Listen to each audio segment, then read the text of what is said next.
To a Girl Dancing by George Sterling. Has the wind called you sister, sister to Cyprus, who as the far foam kissed her, rose exquisite and white?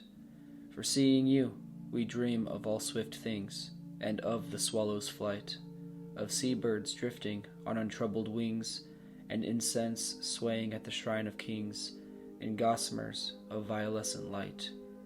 In what Sicilian meadows cool with dew ran rosier girls than you, with tresses dancing free, to tell of how beautiful the world might be. In what high days unborn will sheerer loveliness go forth at morn, to wave a brief farewell to night's last star? For you we envy not the lost and far, as now you make our day as happy and imperial as they. More than the ripple of grass and water flowing, more than the panther's grace, or poppy touched by winds from sunset blowing, your limbs in rapture trace, an evanescent pattern on the sight, beauty that lives an instant to become a sister beauty and a new delight. So full you feed the heart that hearts are dumb, those little hands set back the hands of time, till we remember what the world has dreamed in her own clime, of beauty and her tides that ebb and flow around old islands where her face has gleamed, the marvelous mirage of long ago.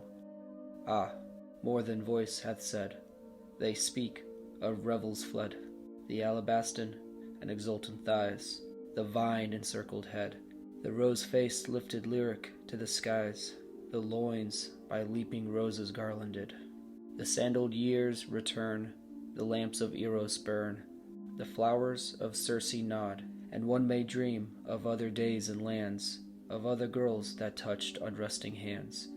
Sad sirens of the god, to some forgotten tune, swaying their silvern hips below the moon, dance on, for dreams they are indeed, a vision set afar.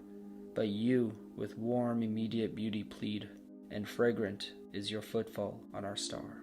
O flesh-made music in its ecstasy, sing to us ere an end of song shall be, of fair things young and fleet, white flower of floating feet. Be glad, for happiness is holy. Be glad a while, for on the greensward slowly summer and autumn pass, with shadows on the grass, till in the meadow lowly November's tawny reeds shall sigh, alas, dear eyes, what see you on the azure of the skies?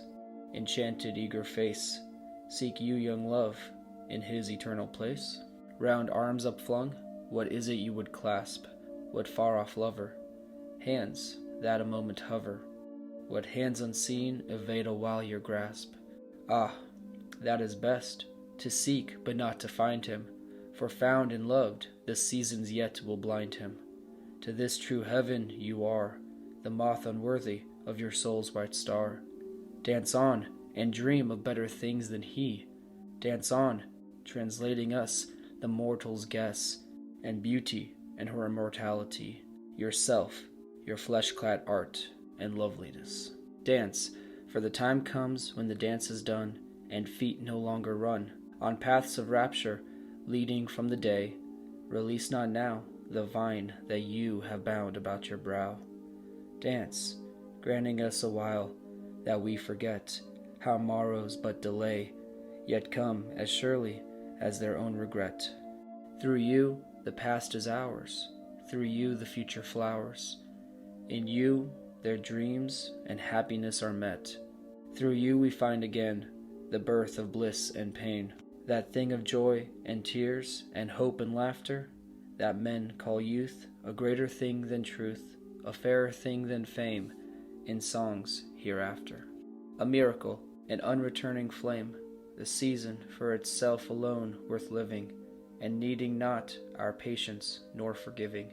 O heart that knows enough and yet must learn the wisdom that we spurn, the years at last will teach you, may now no whisper reach you, of noons when pleading of the flutes shall cease, and not for rapture will you beg but peace. Today it seems too harsh that you should know how soon the wreaths must go, and those flower-matting feet be gathered even as flowers by cruel time, their flashing rhyme no more to mingle with the blood's wild beat.